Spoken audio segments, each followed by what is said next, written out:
Akan duduk kembali. Shalom Bapak Ibu.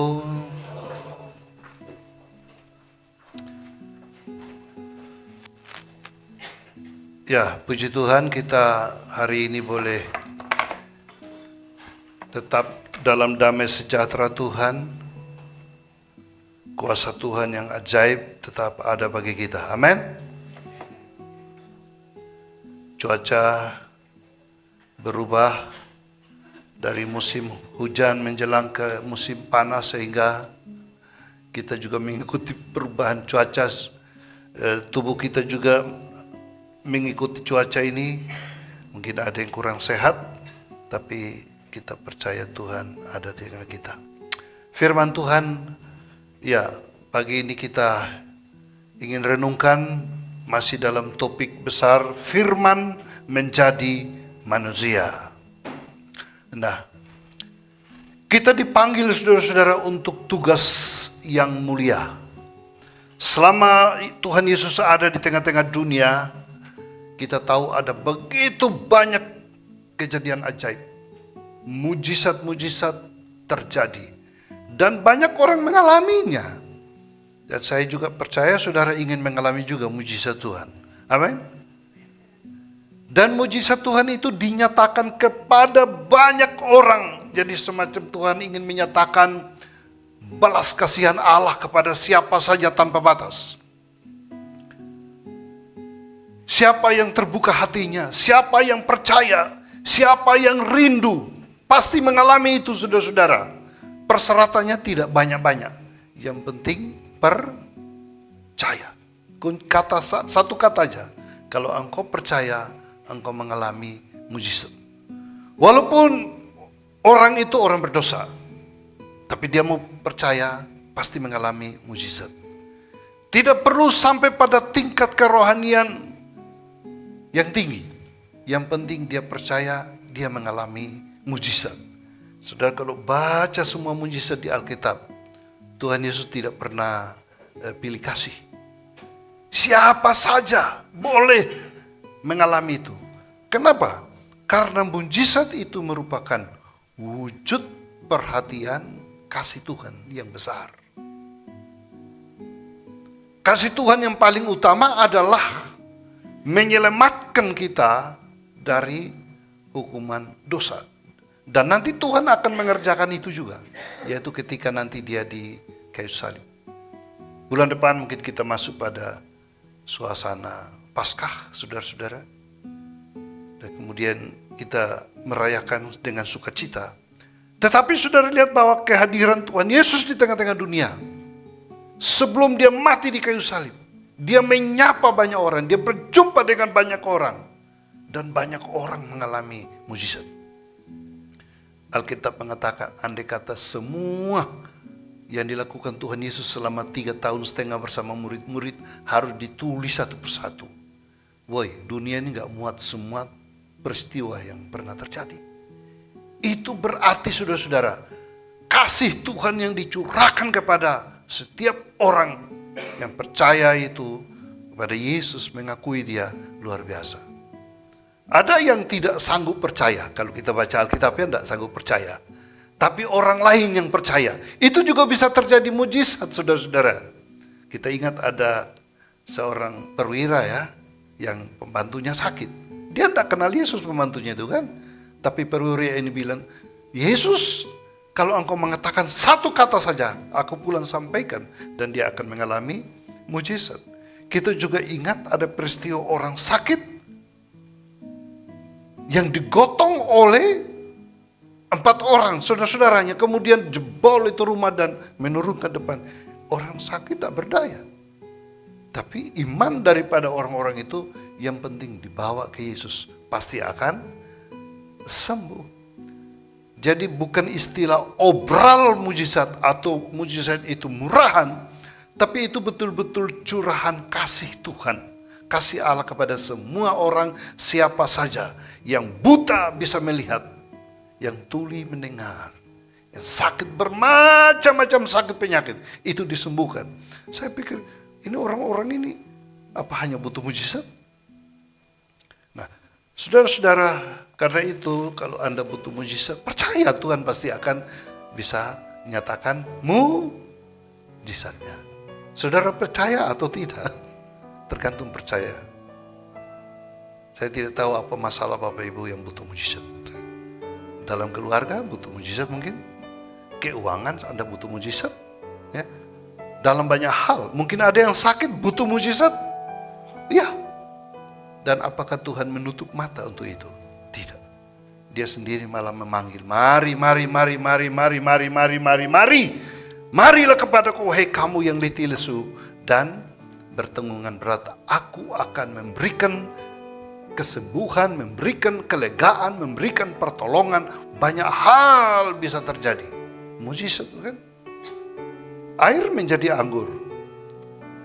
Itu bukan permohonan daripada pemilik pesta atau pengantin, tidak. Itu iman dari Ibu Maria yang hadir di situ. Jadi mujizat itu dimungkinkan bisa dialami, dimungkinkan bisa terjadi.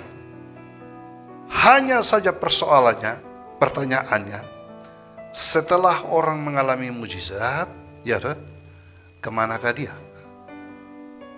Apakah dia masih setia atau tidak? Dalam kenyataannya banyak orang sudah mengalami mujizat, tapi setelah itu mereka tidak setia lagi kepada Tuhan. Nah, yang Tuhan mau adalah kita tetap setia. Amin. Bagi Allah mujizat itu, wah ya, dia Allah Maha Kuasa. Jadi dia sanggup melakukan apa saja. Dalam hal ini apakah Bapak Ibu tidak berani beriman bahwa Tuhan juga sanggup menolong saudara? Amin. Tuhan sanggup memberkati Anda? Harus yakin.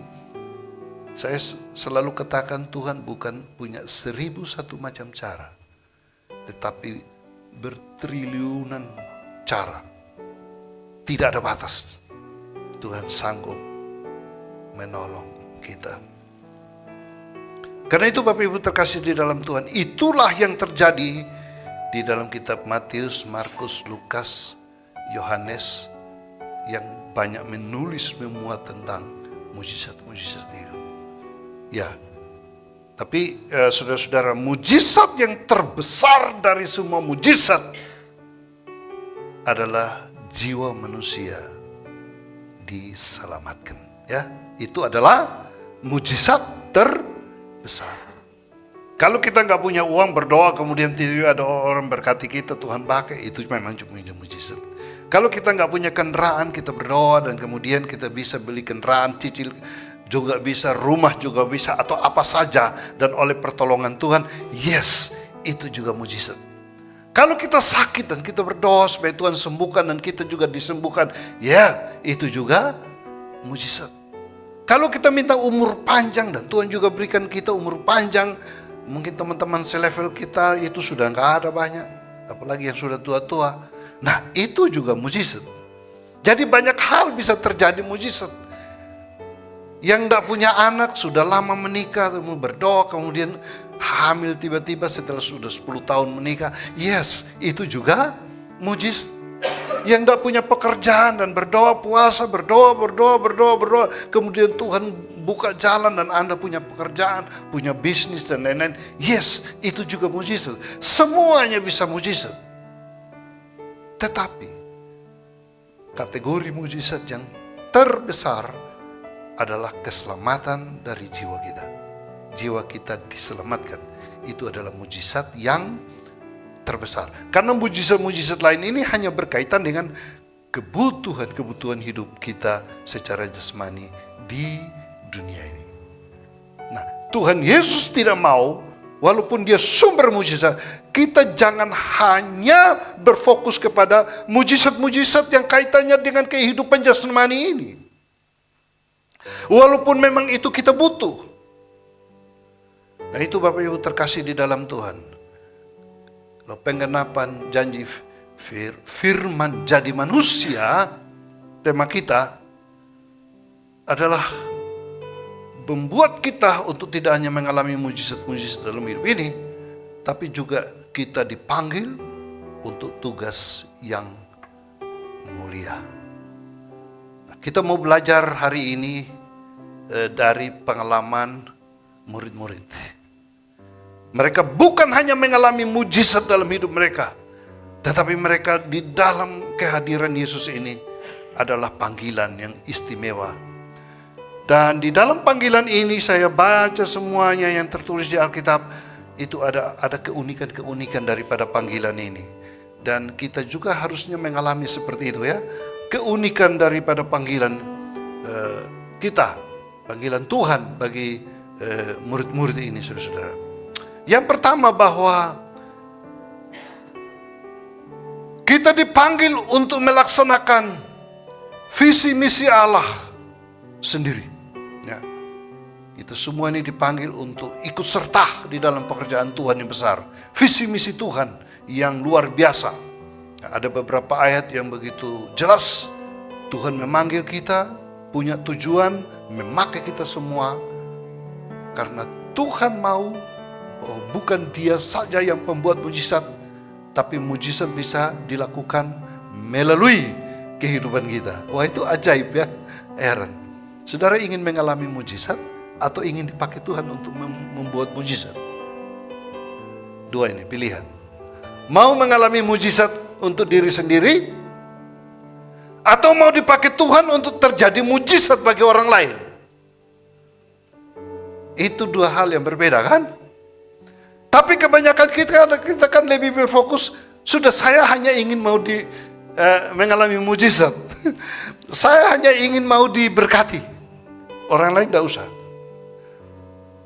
Tapi Tuhan punya rencana yang indah adalah, bukan hanya kita mengalami, tapi kita mau dipakai Tuhan menjadi penyalur, distributor, agen kuasa Tuhan atau mujizat Tuhan. Nah, ini adalah suatu panggilan yang indah. Mari kita baca beberapa teks Bapak Ibu ya. Mulai dari Matius pasal yang kelima ayat yang ke-13 sampai dengan ayat yang ke-18. Matius pasal 5 ayat yang ke-13 sampai ayat yang ke-18. Dikatakan begini, kamu adalah garam dunia. Jika garam itu menjadi tawar, dengan apakah ia diasinkan? Tidak ada lagi gunanya selain dibuang dan diinjak orang. Kamu adalah terang dunia. Kota yang terletak di atas gunung tidak mungkin tersembunyi. Lagi pula orang tidak menyalakan pelita lalu meletakkannya di bawah gantang, melainkan di atas kaki dian, sehingga menerangi semua orang di dalam rumah itu. Demikianlah hendaknya terangmu bercahaya di depan orang, supaya mereka melihat perbuatanmu yang baik dan memuliakan Bapamu yang di sorga. Coba lihat, Tuhan Yesus kasih gambaran itu, kita itu berperannya sebagai garam dan terang yang harus berfungsi. Yaitu terang dan garam itu menjadi berkat bagi orang lain. Ini lampu ini kan bukan untuk diri dia sendiri kan. Selain lampu di sekitarnya terang, tapi harus orang lain.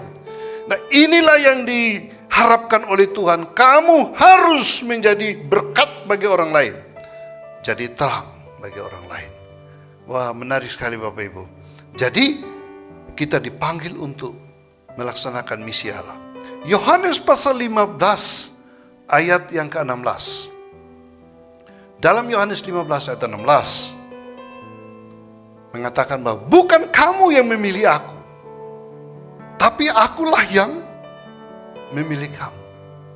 Aku menetapkan kamu supaya kamu pergi dan menghasilkan buah, dan buahmu itu tetap. Jadi rencana Tuhan indah sekali. Kita memang dipanggil, tapi Tuhan mau pakai kita secara luar biasa bagi orang lain. Bahkan dalam Matius pasal 28 ayat 19-20. Pergilah, jadikanlah semua bangsa muridku, dan baptislah mereka, ajarlah mereka, bla bla bla bla. Disinilah panggilan untuk ikut serta, yaitu aktif menjadi pembuat-pembuat mujizat. Jadi berkat bagi orang lain. Jadi posisi Bapak Ibu bagaimana kira-kira kita semua ini? Kita hanya mau menjadi penikmat mujizat, penikmat anugerah pertolongan Tuhan, atau kita mau difungsikan oleh Tuhan bagi orang lain. Itu harus menjadi doa Bapak Ibu dan saya.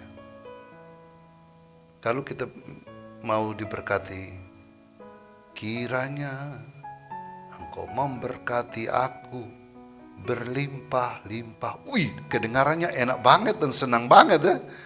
Pertanyaannya, Anda tujuannya diberkati berlimpah-limpah itu untuk apa? Kalau hanya untuk kepentingan diri sendiri, keinginan daging kita, kayaknya Tuhan tidak mau. Tapi kalau motivasi kita ingin menjadi saluran berkat bagi banyak orang, saya kira Tuhan mau. Dan itulah motivasi Yabes awal dia berdoa. Minta diberkati berlimpah-limpah, minta diperluas daerahnya, minta dihindarkan dari sakit penyakit, minta tangan Tuhan menyertai 4 pokok doa itu. Motivasinya bagus. Maka terjadi, Tuhan menjawab doa. Karena itu Bapak Ibu terkasih dalam Tuhan, kita juga demikian. Tuhan mau memberkati kita, yes. Tuhan mau buat mujizat bagi kita, yes. Tuhan mau lakukan banyak hal melalui kita. Asal kita siap juga untuk itu Bapak Ibu. Jadi marilah kita siapkan hidup kita. Kalau Tuhan mau pakai, masih ada kesempatannya. Masih ada kesempatan Tuhan mau pakai. Kalau saudara tidak mau dipakai Tuhan, tidak apa-apa. Saya beberapa hari ini agak sedikit terkesan lah. Di Bali itu saya punya 2 anak rohani lah. Anak rohani 2 di Bali itu mereka buka gereja. Satu di GBI, satu di GKRI. Saya ke sana, saya lihat-lihat melayani di sana. Kasihan sekali. Kenapa? Jemaatnya itu hanya 10 orang, 7 orang. Tapi mereka melayani dengan setia. Dan membiayainya juga, bukan lembaga yang membiayai. Jadi akhirnya hamba Tuhannya suami istri itu kerja, saudara-saudara. Ada yang kerja di toko kaca, jadi sopir bawa kaca pasang gitu kan. Lah yang satu ini, ya guru les saya lah. Dan tapi dia juga driver online. Ambil penumpang di airport. Dan dengan itu membiayai keluarganya dan membiayai pelayanan. Mereka tidak bisa hidup dari dukungan pelayanan karena maklum begitu kan. Saya terharu boy. Saya bertemu mereka dan saya maju terus. Pak Salmon ini dulu juga begitu. Oh begitu ya. Oh, jadi semangatlah. Jadi setiap kali mereka ketemu saya, mereka senang karena saya beri dorongan. Saya juga senang karena ketemu orang-orang yang mau melayani Tuhan dengan apa adanya, bukan karena ada apanya dong, tidak. Lah, lagi-lagi di Malang ini saya dalam minggu kemarin ketemu seseorang. Dia sedang bekerja. Terus saya tanya, kamu tamat apa? Saya tamat sekolah teologi. Wih, jadi sekolah teologi dia kuli bangunan, saudara-saudara. Terus kamu melayani di mana? Saya sedang buka pelayanan, Pak. Bagaimana keadaan pelayanannya? Saya baru melayani 1 keluarga saja. Suami istri. Jadi setiap minggu ibadah 4 orang. Dia dengan istrinya. Belum punya anak juga. Mungkin Tuhan belum kasih anak. Hidup masih susah begini kan. Kasih anak nanti repot ini. Jadi dia dengan istrinya melayani 1 keluarga, suami, istri, 4 jiwa. Tiap minggu. Untuk membiayai hidupnya dari mana? Ya kerja kuli ini, saudara-saudara. Wah, saya dalam hati. Bagus. Masih ada juga ya orang yang terpanggil melayani Tuhan dalam keadaan yang sulit. Kalau kita orang Surabaya namanya ini hamba Tuhan bonek. Tuh ya. Bonek tuh, bondo, nekat. Jadi hidupnya untuk melayani, bukan melayani supaya hidup itu. Apa adanya. Saya pikir, oh ya Tuhan. Dan terus saya bilang begini, kamu kalau melayani Tuhan itu serius, jangan main-main. Dia langsung, oh iya Pak ya. Karena kamu bukan melayani manusia loh. Walaupun satu jiwa kamu layani Tuhan. Dan kalau kamu setia, satu waktu kamu akan diberkati berlimpah-limpah. Dia bilang, amin. Saya lihat wajahnya, oh ini boleh juga ini. Kiranya Tuhan berkenan 10-20 tahun mendatang dia menjadi hamba Tuhan yang luar biasa gitu kan. Yang di Bali itu saya terharu begini. Dia sewa hotel.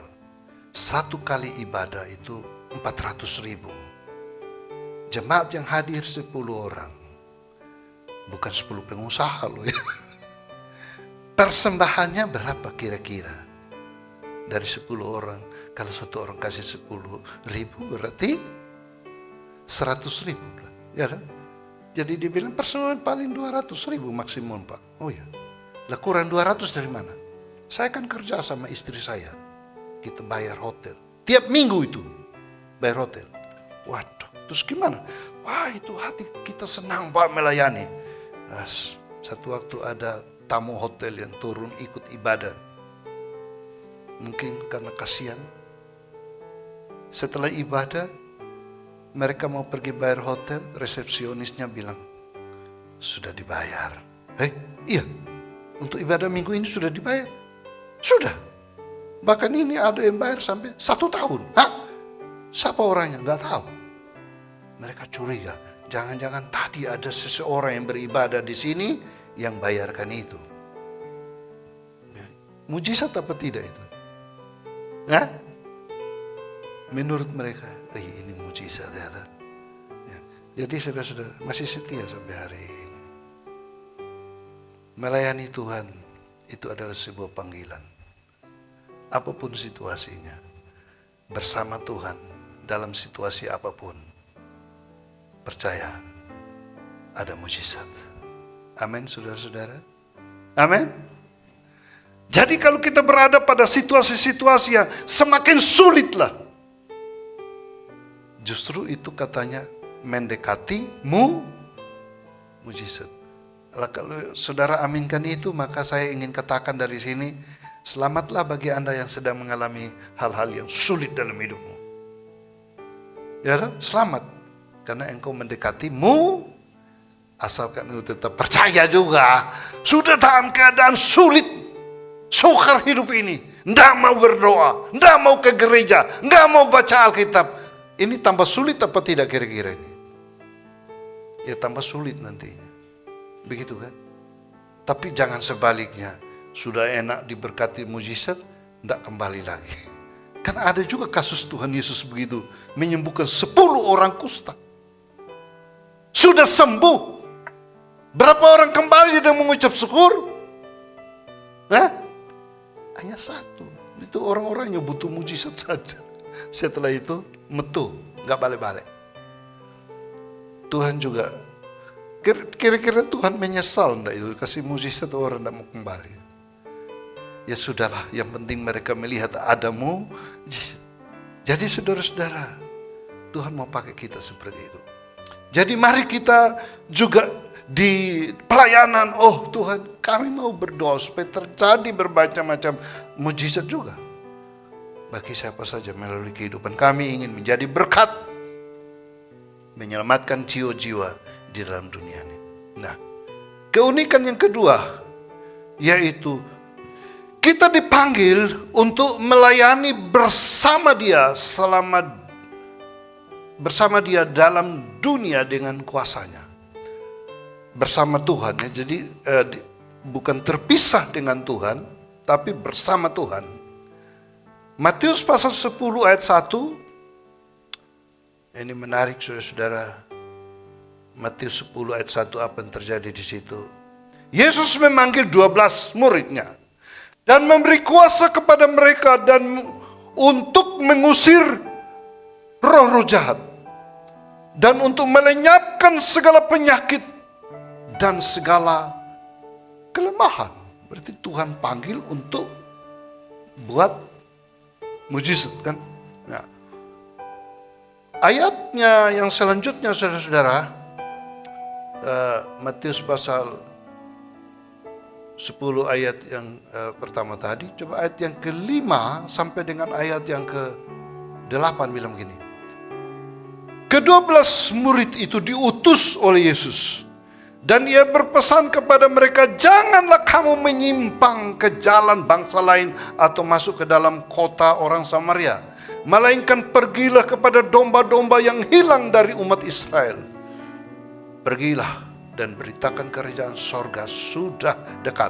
Ayat 8, sembuhkanlah orang sakit, bangkitkanlah orang mati, tahirkanlah orang kusta, usirlah setan-setan. Kamu telah memperolehnya dengan cuma-cuma. Karena itu, berikanlah pula dengan cuma-cuma. Keunikan panggilan kita adalah bersama Tuhan untuk membuat mujizat. Ya, bersama Tuhan untuk membuat mujizat. Dan ayat yang ke-16. Ayat 16 bilang, lihat, aku mengutus kamu seperti domba ke tengah-tengah serigala.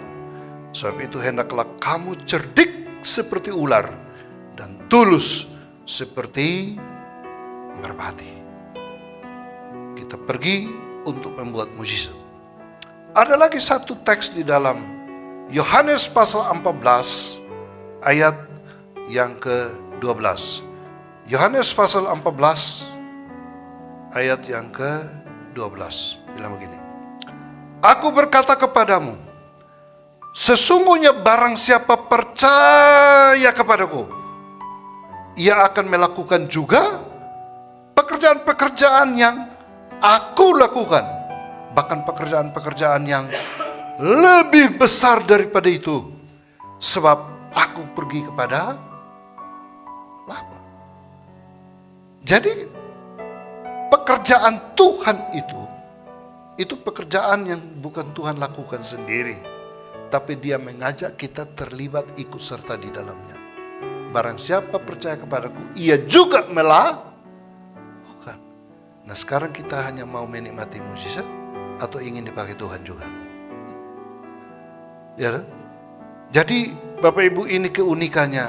Berarti kita ini jadi ya agen istilah boleh, distributor boleh, penyalur kuasa Tuhan bagi dunia sekitar kita.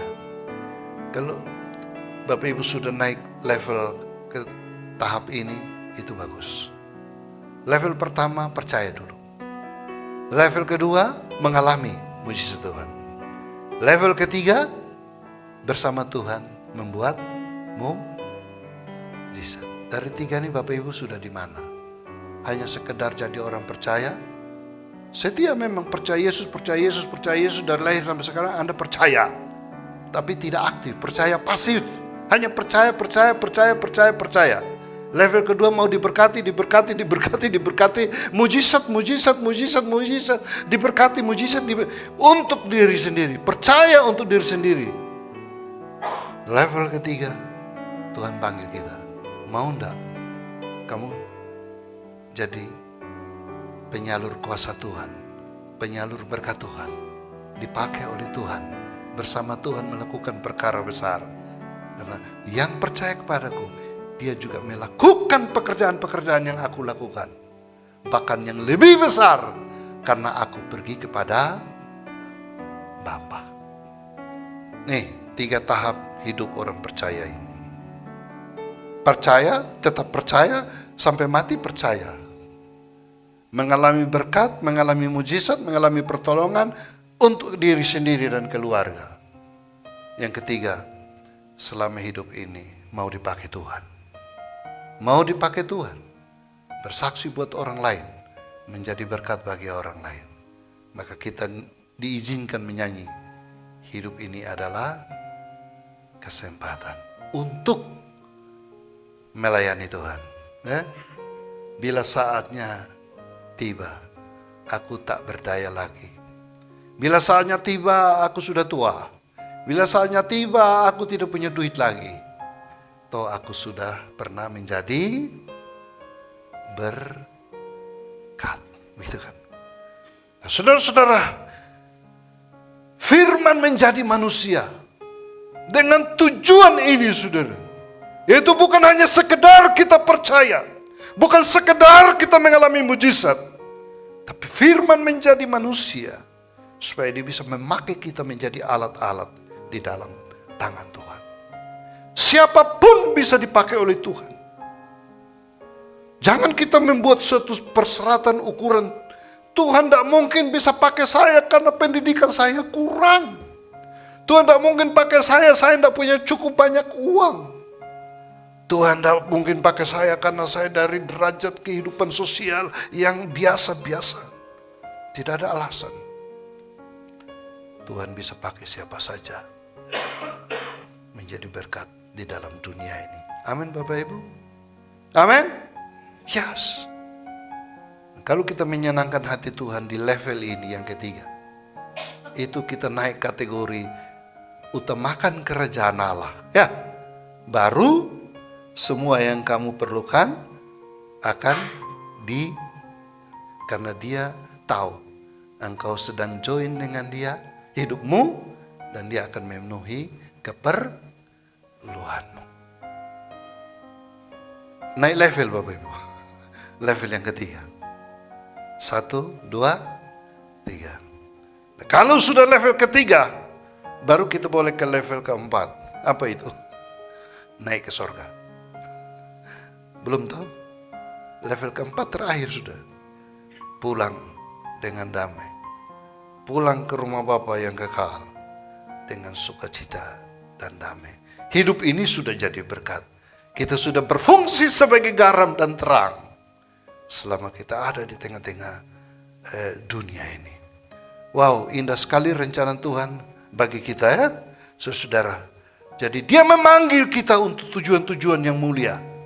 Ya, yang ketiga yaitu keunikan dipanggil untuk menyelamatkan manusia dari ancaman krisis dunia ini. Wow, saudara-saudara, kita ada dalam dunia ini.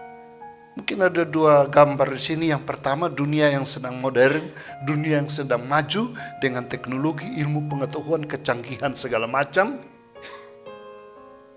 Dan gambar yang kedua ini dunia dalam krisis macam-macam. Bencana sana sini yang tidak akan berakhir. Gempa bumi sana sini, peperangan sana sini. Semua masalah-masalah dunia ini tidak akan berakhir, saudara. Ini terus. Sampai ada yang sudah ambil kesimpulan, para ilmuwan katanya dunia sudah tua. Apalagi kalau ada patahan-patahan, lempeng-lempeng bumi dan terjadi gempa bumi yang hebat, ya, megatrust dan lain-lain. Nah, ini dunia sudah mau kiamat. Ya itu terserahlah. Tapi berbagai bencana kita lihat di sana sini. Dan bukan hanya sekedar bencana. Ternyata semua krisis di dunia ini menelan korban yang begitu banyak. Dan kebanyakan korban itu belum percaya Tuhan Yesus mengancam kehidupan manusia menuju kebinasaan. Saudara, kita di tengah dunia yang begini padatnya dengan manusia, banyak yang sedang menuju kebinasaan kekal. Mereka meninggal belum dengar nama Yesus. Kasihan kan? Apa guna seorang peroleh seluruh dunia tapi kehilangan nyawanya? Kita gereja, orang yang sudah percaya, sudah mengalami banyak berkat mujizat Tuhan. Di manakah kita? Apakah kita tidak berdoa buat mereka? Apakah kita tidak berbeban buat mereka? Apakah seumur hidup kita hanya berdoa dan berbeban untuk diri kita dan keluarga kita? Inilah panggilan Tuhan bagi murid-murid. Murid-murid sudah fokus kepada kehidupan pribadi mereka. Sebagai nelayan, sebagai pemungut cukai, banyak. 12 murid dari latar belakang yang berbeda-beda. Tapi mereka dipanggil oleh Tuhan untuk kerjasama sama Tuhan, untuk dipakai Tuhan di dalam dunia ini. Apalagi sekarang Tuhan tidak ada bersama dengan kita secara fisik di dunia. Gereja Tuhan, Bapak Ibu Saudara dan saya ada di dunia, mewakili Tuhan untuk menyampaikan kabar baik bagi dunia. banyak orang belum diselamatkan. Tugas siapa? Tugas kita. Saat kita pulang ke rumah Bapak, nggak tanya, Pak Salmon rumahnya berapa? Nggak ditanya itu. Pak Salmon istrinya berapa? Ya saya jawab 2. Betul tidak? Betul. Pertama sudah dipanggil, terus Tuhan kasih lagi jadi 2 Tuhan. Nggak 3 kan? Ya enggak lah. Tuhan tanya, anak berapa? 2. Cucu berapa? 2. Semua 2. Anak-anak rohani banyak. Ya sudah, saudara-saudara, itu semua tidak ditanya. Tapi mungkin Tuhan tanya, selama engkau di dunia, berapa banyak jiwa yang sudah dilayani? Ya itu dia, ya kan? Jadi saudara-saudara, jangan kita hanya sibuk dengan kehidupan kita di dunia, tapi kita lupa rencana Tuhan yang indah bagi kehidupan kita. Saudara mau dipakai oleh Tuhan? Amin? Saudara mau dipakai oleh Tuhan? Masalah diberkati, urusannya siapa? Ya saya pikir itu urusannya Tuhan. Karena memang Tuhan bilang begitu kan, kamu utamakan dulu kerajaan Allah. Apa yang kau makan, minum, pakai, Bapa di sorga sudah tahu itu semua. Ya. Dan nanti engkau akan melihat mujizat. Mujizat itu akan terjadi seperti dalam 1 Korintus 2 ayat 9. Semua baca sama-sama. Yang di Alkitab boleh atau di sini 1 Korintus 2 ayat yang ke-9. Tuhan siap menolong kita, ya. Allah akan turut bekerja dalam segala sesuatu, mendatangkan kebaikan bagi kita yang setiap mengasihi Dia, dan Dia juga akan memberkati kita dengan caranya yang ajaib, dan kita akan mengakui ini. 1 Korintus 2 ayat 9. 2, 3. Tetapi seperti ada tertulis, apa yang tidak pernah dilihat oleh mata kita, tidak pernah didengar oleh telinga kita, yang tidak pernah timbul di dalam hati kita, manusia, semua disediakan Allah untuk mereka yang saudara mengasihi Tuhan. Katanya, barang siapa mengasihi aku, dia mengikuti perintah-perintahku. Ya itu, Tuhan mau kita jadi berkat. Kita mengasihi Tuhan. Nanti Tuhan akan buat mujizat yang tidak pernah kita doakan bisa terjadi itu. Menurut ayat itu. Yang tidak pernah timbul dalam hati juga. Tapi ada ayat juga yang Matius 7 ayat 7 mengatakan, minta baru kamu diberi. Cari kamu akan mendapat. Ketok kamu dibukakan pintu. Oke, tapi ayat ini bagaimana? Enggak minta, enggak ketok, Tuhan bisa buka kan? Kenapa? Karena Dia Maha Tahu. Dan Dia mau memakai hidup kita lagi menjadi saksi, menjadi berkat bagi banyak orang. Biar firman Tuhan pagi ini menguatkan kita semua. Kita percaya Tuhan punya rencana indah bagi setiap kita. Tidak ada perbedaan, tidak ada diskriminasi. Siapapun bisa dipakai oleh Tuhan secara ajaib. Kita berkenan di hadapan Tuhan, hidup kita layak di hadapan Tuhan, dan diberkati oleh Tuhan. Saudara pulang dengan sukacita, mari kita naikkan pujian ini. Bapa, Engkau sungguh baik. Kasih-Mu melimpah di hidupku. Bapa, ku berterima kasih bahwa berkat-Mu hari ini Engkau mau sediakan bagiku. Bapa,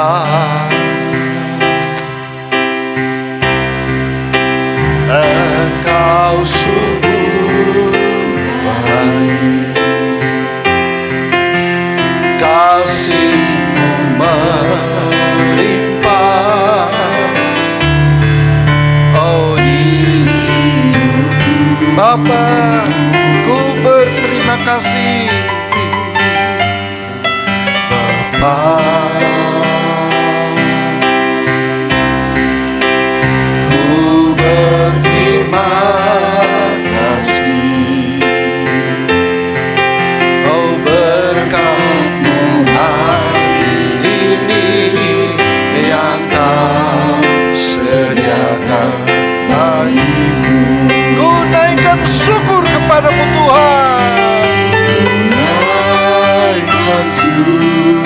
Mungkin engkau sudah mengalami seperti ayat ini.